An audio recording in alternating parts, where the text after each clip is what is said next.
June 6, 1944. German MG-42 crews were trained to fight to the death. Their concrete bunkers designed to withstand direct artillery hits. Their machine guns capable of cutting down entire battalions in seconds. But when British Churchill AVRE tanks rolled toward the Atlantic Wall, something unprecedented happened. Hardened Wehrmacht veterans abandoned their impregnable positions and fled without firing a shot. What kind of weapon could make Germany's most elite defenders choose retreat over certain victory? And why did the Allies keep this terror weapon secret for so long?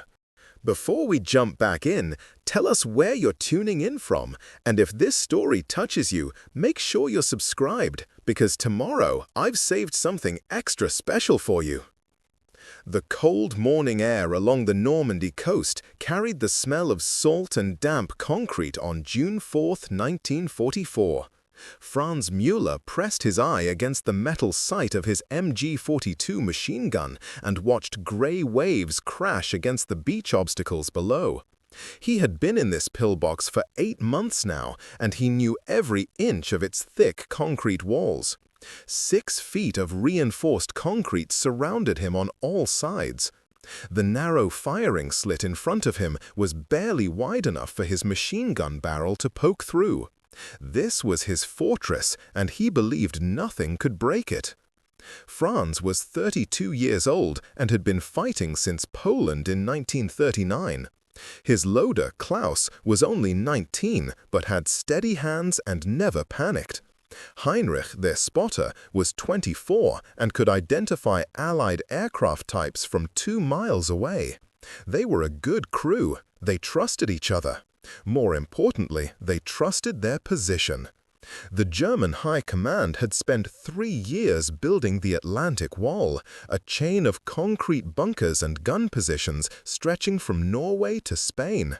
This was not just construction, this was German engineering at its finest. The walls could stop tank shells. The positioning gave them perfect overlapping fields of fire. Any Allied soldier trying to cross the beach below would have to run through a killing zone where 3 different machine gun positions could hit him at once. The MG-42 itself was a weapon that filled Franz with quiet pride. It could fire 1,200 rounds every minute. The Americans called it Hitler's Buzzsaw because of the ripping sound it made. The British called it the bone saw. Franz just called it effective. He had seen it cut down entire squads of men in seconds. The barrel got so hot during sustained fire that they had to change it out every few minutes. But Klaus could swap a barrel in under 5 seconds now. They had practiced it hundreds of times. They had ammunition boxes stacked along the back wall, enough to hold off an attack for hours, maybe days. The political situation in June 1944 made their position even more critical. Everyone knew the invasion was coming. The Allies had been bombing French cities and rail lines for months. German intelligence reported massive troop buildups in southern England. Officers came through every week reminding them that the fate of the Reich depended on throwing the invaders back into the sea during the first 24 hours. If the Allies established a beachhead, if they got their tanks and artillery ashore, the war would move onto French soil and eventually into Germany itself. So the order was simple and absolute. Fight to the last bullet. Fight to the last man. Abandoning a defensive position was punishable by immediate execution. Not that Franz needed the threat. He had no intention of abandoning anything. This pillbox had everything they needed. The economic reality of 1944 meant that Germany could not afford to lose positions like this one. Every concrete bunker, every ton of steel reinforcement, every machine gun represented resources that could not be replaced. The Eastern Front was consuming men and material at a terrifying rate. The factory workers back home were working 14-hour shifts. Food was rationed, fuel was scarce. But here, in this pillbox, Franz had everything. Ammunition, water, rations, even a small stove for heating coffee. The bunker was dug into a hillside, with the beach below and open fields behind. The engineers had positioned it perfectly. Any tank trying to approach from inland would have to cross 800 meters of open ground while taking fire. Any infantry would be cut down before they got within grenade range. The firing slit was angled so that even if someone got close, they could not shoot directly into it. Franz had studied the design. It was brilliant. Heinrich interrupted his thoughts with a quiet observation. He had been watching the sea with binoculars. "Do you hear that?" he asked. Franz listened. The usual sounds were there: waves, wind, distant artillery from the east. But Heinrich was right. Something was different. The radio chatter from nearby positions had gone quiet. For the past hour, they had been hearing regular check-ins from bunker positions up and down the coast. Now there was only static. Klaus adjusted the radio frequency, but nothing came through clearly. Just broken fragments of words, and then silence. Franz felt the first small twist of worry in his stomach, but he pushed it down. Radio problems happened all the time. Maybe it was atmospheric interference. Maybe a relay station had been hit by bombs. It did not mean anything. He returned his attention to the beach and the fields beyond. Everything looked normal. The wooden obstacles were still in place. The barbed wire had not been touched. No movement anywhere. But the silence on the radio continued. Heinrich kept scanning with his binoculars, moving slowly from left to right, searching for anything unusual. Klaus checked their ammunition for the third time that morning, counting boxes, making sure the belt feeds were clean and ready. Then Heinrich saw it. His binoculars stopped moving. "Tank," he said quietly. Franz shifted his position to look where Heinrich was pointing. At first, it looked like a normal Churchill tank, the heavy British type they had seen in intelligence photos. But something was wrong with its shape. It was bulkier, stranger. The turret looked odd, and there was some kind of framework on the front. It wasn't moving like a normal tank either. Normal tanks tried to find cover, tried to use terrain, tried to stay hidden. This one was moving straight across the open field toward the fortified positions 200 meters to their left. Moving with purpose, moving like it had no fear at all. Franz felt his hands tighten on the machine gun grips. Klaus leaned forward, staring. "Was ist das?" Franz whispered. "What is that?" None of them had an answer. The strange tank kept coming, and the radio kept its terrible silence. Preparing and narrating this story took us a lot of time, so if you are enjoying it, subscribe to our channel. It means a lot to us. Now back to the story. The strange tank stopped moving about 80 yards from the neighboring bunker. Franz watched through his sight as the vehicle sat motionless for a moment, its engine rumbling in a way that sounded different from regular tanks. Then he saw the crew commander in the nearby pillbox do exactly what Franz would have done. The MG-42 opened fire. Even from 200 meters away, Franz could hear the familiar ripping sound of 1,200 rounds per minute tearing through the air. He saw the traces, bright orange lines in the morning light, racing toward the British tank. They hit the armor and sparked like fireworks. Some bounced straight up into the sky. Others ricocheted sideways. But none of them did anything. The tank did not back up. It did not try to find cover. It just sat there, taking the machine gun fire like rain hitting a steel roof. Franz felt his mouth go dry. He had seen machine gun fire stop infantry, stop trucks, even damage light tanks. But this tank was not reacting at all. Klaus whispered something that might have been a prayer. Heinrich kept his binoculars locked on the scene, barely breathing. Then the strange tank did something that made no sense. A huge barrel on the front started to elevate. It was not a normal tank gun. It was short and fat, and it pointed almost straight up. Franz had never seen anything like it. The barrel stopped moving when it reached about a 45-degree angle. For 3 seconds, nothing happened. Then there was a thump, deeper and duller than a regular cannon shot. Something flew out of that barrel. Franz could actually see it moving through the air. It was not a shell. It was too big, too slow. It looked like a flying trash can, wobbling slightly as it arced through the sky. The British called it a Petard mortar, but Franz did not know that. All he knew was that this object was moving toward the neighboring bunker in a lazy curve that seemed almost gentle. Then it hit. Not on top of the bunker, not on the thick concrete walls. It went straight through the narrow firing slit, the same slit that was supposed to protect the crew inside. The explosion that followed was not like artillery. It was contained, focused, happening inside the bunker itself. Franz saw smoke and dust blast out of every opening.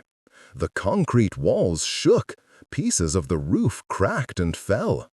The MG-42 went silent. The crew inside that bunker was gone, just like that. 40 pounds of high explosive had gone exactly where it needed to go. Franz pulled back from his sight for a moment. His hands were shaking.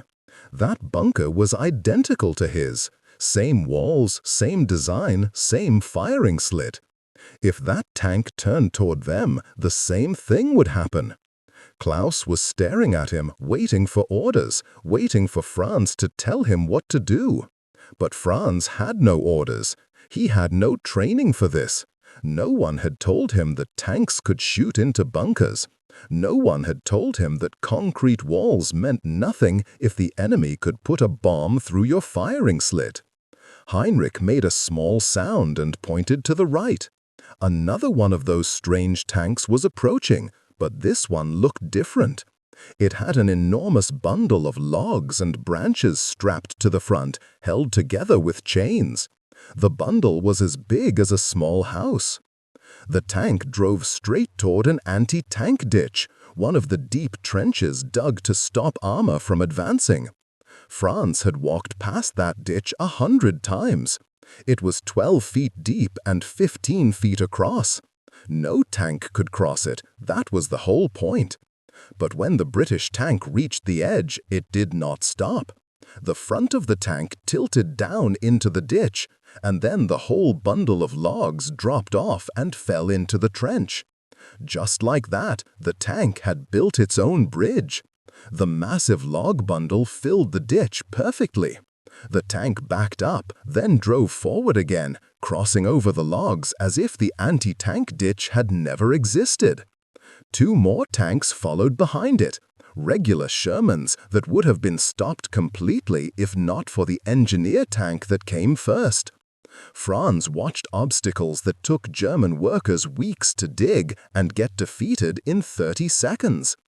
A third engineer tank appeared on the left side of the field, and this one had something rolled up on its front like a giant spool of carpet. Heinrich focused his binoculars on it and described what he was seeing. The tank reached a section of soft, muddy ground where normal tanks would bog down and become stuck. Their tracks would spin uselessly in the wet earth. But this British tank had a solution. As it moved forward, it unrolled the carpet, laying down a path of reinforced matting made from metal and canvas. The matting spread out behind the tank like a road being built in real time. Other tanks followed on the matting, crossing ground that should have stopped them cold. Franz realized he was watching the British Army simply ignore every defensive obstacle that German engineers had spent years creating. Ditches did not matter, soft ground did not matter, even concrete bunkers did not matter. Then Klaus grabbed his arm and pointed to the far right. The 4th engineer tank was the worst one yet. This tank had a trailer attached to the back, and from that trailer came a stream of liquid fire. The flamethrower shot out more than 100 yards, farther than their machine gun could even reach effectively. Franz watched it spraying burning fuel across an entire section of trench line. Men ran out of the trenches with their uniforms on fire. Some dropped and did not get up. The flames kept coming, turning defensive positions into ovens. Franz had always believed that German firepower was superior. The MG-42 was the best machine gun in the world. Their bunkers were the strongest. Their tactical training was the finest. But none of that mattered now. The British are not trying to outfight them. They are not trying to be braver or tougher. They were just solving problems. They saw a ditch and built a bridge. They saw soft ground and laid a road. They saw a bunker and shot a bomb through the window.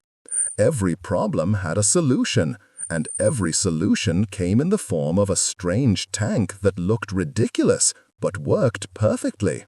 Franz felt something crack inside his chest. It was the feeling of certainty breaking apart. Everything he had been taught, everything he believed about this position being unbreakable, was falling away like sand. Another one of those engineer tanks was moving toward them now. Franz could see it clearly through his sight, rolling across the field with that same purposeful movement. This one had something different attached to the front. It looked like a metal frame holding an enormous pack of explosives. Heinrich recognized it from an intelligence briefing they had received 2 weeks ago. "Goat charge," he said, his voice barely above a whisper. "It's called a goat charge. They drive it up to a bunker and drop it against the wall. Then they back away and detonate it. It can blow through any concrete." Klaus looked at Franz with wide eyes. "Any concrete?" he repeated. Franz nodded slowly. Their 6 feet of reinforced concrete, the walls that had made them feel safe for 8 months, suddenly seemed as thin as paper. The tank was now 60 yards away and closing. Franz pressed his eye back against the sight and opened fire. The MG-42 roared to life, and he walked the tracers across the front of the tank. The sound filled the bunker, the familiar rattling buzz that had always meant power and control. But the bullets just sparked and bounced away. He fired for 10 seconds, then 15. Klaus fed the belt smoothly, keeping the weapon running. 20 seconds, 30. The barrel started to glow red from the heat. 45 seconds. Franz was burning through ammunition at an incredible rate, and absolutely nothing was happening to that tank. It kept coming. 50 seconds. The barrel was smoking now. Franz lifted his finger off the trigger, and Klaus immediately started changing the barrel, his hands moving through the practiced motion even though they were shaking. Heinrich watched the tank through a crack in the wall. 40 yards, he said. His voice sounded dead, empty of hope. Franz had been in combat for 5 years. He had fought in Poland, where the cavalry charged his position on horses. He had fought in France, where the French army collapsed in 6 weeks. He had been in Russia, where he saw things he tried not to remember. In all that time, he had never felt helpless. There had always been something he could do, some tactical choice to make, some way to fight back. But now, watching this unstoppable machine crawl towards them, he felt something new. It was not fear exactly. It was the cold understanding that courage meant nothing here. Skill meant nothing. Experience meant nothing. The machine gun that had made him feel powerful for years was just making noise. The concrete walls that were supposed to protect him were about to become his tomb. Klaus finished installing the new barrel and looked at Franz. "Again?" he asked. Franz almost laughed. What was the point? But what else could they do? The training said fight to the last bullet. The officers said abandoning a position meant execution. Franz put his eye back to the sight and fired again. The tank was 30 yards away now. The goat charge hanging from its frame looked massive, a concentrated block of destruction specifically designed to do one thing: blow bunkers apart from the outside. Franz thought about the crew in the neighbouring pillbox, the one that had taken a petard round through the firing slit. They had probably felt safe right up until the moment that flying bomb came through their window. They had probably believed in their position too. They had probably thought German engineering would protect them. Now they were gone, buried under collapsed concrete or torn apart by the blast. It had happened so fast they might not have even had time to be afraid. 25 yards. Franz could see details on the tank now, the scratches on the armour, the way the treads threw up dirt. He stopped firing. The barrel was glowing again, and they only had so many spares. Klaus looked at him in confusion. "What are we doing?" he asked. It was a good question. Franz realized he had no answer. His training had prepared him for many things, but not for this. Not for weapons that made all his defensive advantages meaningless. The whole logic of bunker warfare was that the defender had the advantage. High walls, protected position, clear fields of fire. The attacker had to cross open ground and take casualties. That was how it had always worked. That was how it was supposed to work. But the British had changed the rules. They had not tried to be better soldiers. They had just brought better tools. Heinrich was breathing fast, almost panting. "We can't stop it," he said. "We can't stop any of them." Franz looked around the bunker, at the ammunition boxes, the spare barrels, the thick walls, all the things that were supposed to make them strong. He remembered what his training instructor had told him back in 1940. German technical superiority will always prevail. Franz had believed that. He had seen it work in Poland and France. The German army had better tactics, better training, better equipment. But watching these engineer tanks methodically destroy every defensive position around them, Franz understood something that hurt worse than any wound. The Allies did not have better soldiers. They had better thinking. While Germany perfected the machine gun, Britain perfected the problem-solving machine.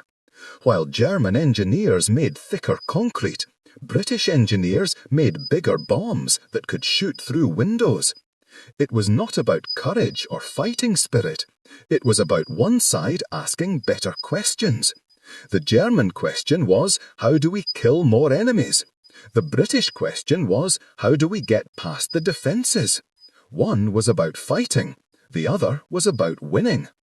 20 yards now. Franz could hear the engine clearly. He looked at Klaus and Heinrich. Klaus was 19 years old. Heinrich was 24.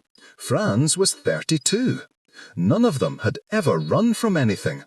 But Franz suddenly understood that staying here was not bravery. It was just stupid. They could not stop this tank. They couldn't even slow it down. If they stayed, they would die, and their deaths would accomplish absolutely nothing. The tank would drop its explosives, back away, push a button, and the bunker would collapse. Then it would move on to the next position and do the same thing. Staying meant dying for no reason. Running meant living to maybe fight somewhere else, somewhere where machine guns still mattered. The choice was obvious, even though everything in his training screamed against it.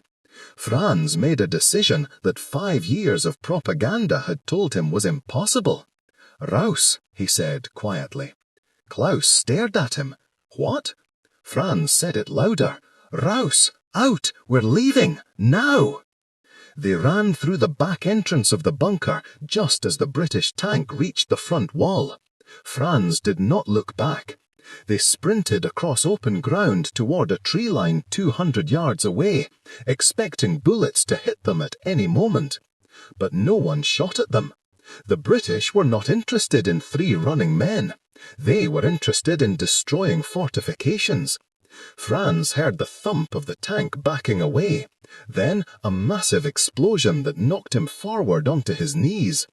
He turned his head and saw their pillbox, the fortress that was supposed to be unbreakable, collapsing in on itself. The roof fell first, then the walls cracked and tilted inward. Dust and smoke rose up in a grey cloud. 8 months of living in that space, 8 months of believing it would protect them, erased in 3 seconds. They kept running until they reached German lines 2 miles back, where confused officers demanded to know why they had abandoned their posts. Franz had no good answer except the truth. The bunkers could not stop the British tanks. Nothing could stop them. The war ended 11 months later, in May 1945.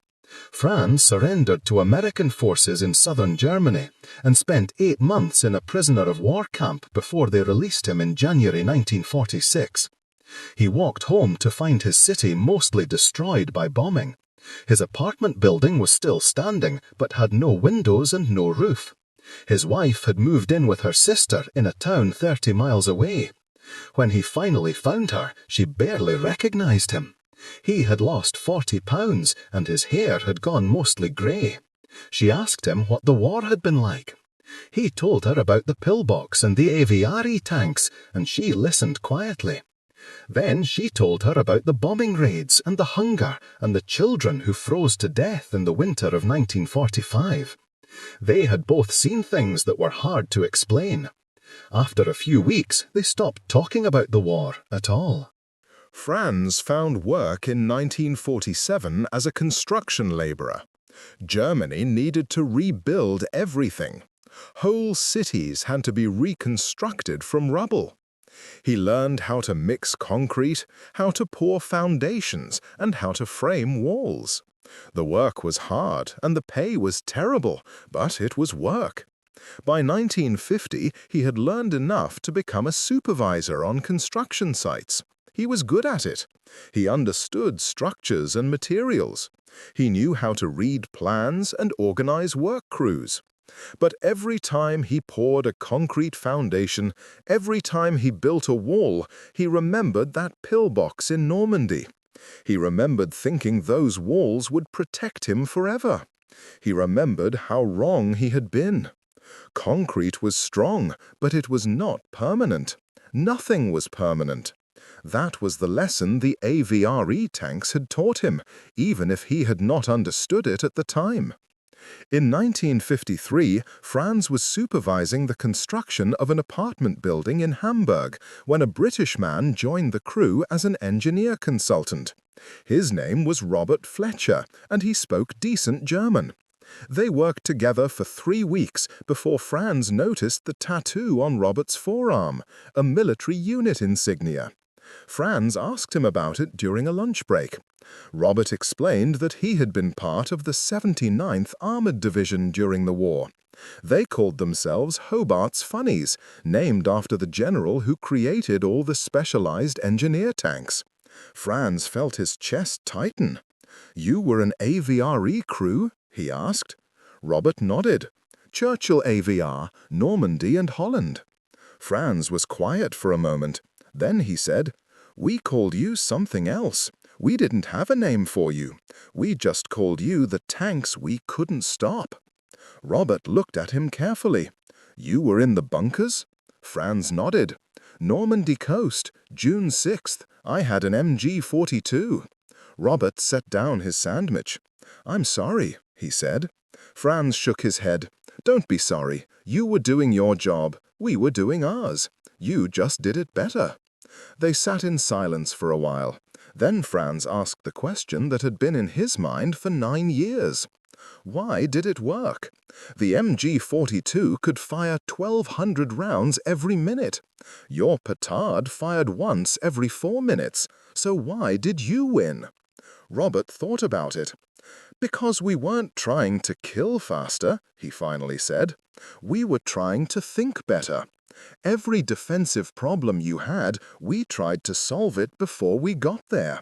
Deep ditch, bring a fascine. Soft ground, bring matting. concrete bunker? Bring a petard that shoots through the firing slit. We didn't need to be braver than you, we just needed to be more prepared. Franz understood then what he had been trying to figure out for almost a decade. The war had not been about who had the most courage or the best soldiers. It had been about who could solve problems faster. Germany had built the perfect defensive weapons and believed they were enough. Britain had built tools to get around those weapons. One side was fighting, the other side was engineering. In the end, engineering won. Franz told Robert about abandoning his position, about running away while the goat charge blew up his bunker. He expected judgment or mockery, but Robert just nodded. That was smart, he said. Staying would have been pointless. The bunker was already dead. You just didn't know it yet. Franz realized that Robert was right. The moment that AVRE had started moving toward their position, the fight was over. Staying would not have been brave, it would have been stupid. Sometimes survival meant admitting when you had been beaten, not by better soldiers, but by better ideas. Franz worked in construction for another 20 years before retiring in 1973. He never talked much about the war, but sometimes his grandchildren asked him questions. They wanted to know if he had been a hero, if he had won battles, if he had been brave. Franz told them the truth. He said he had done his job and survived, and that was enough.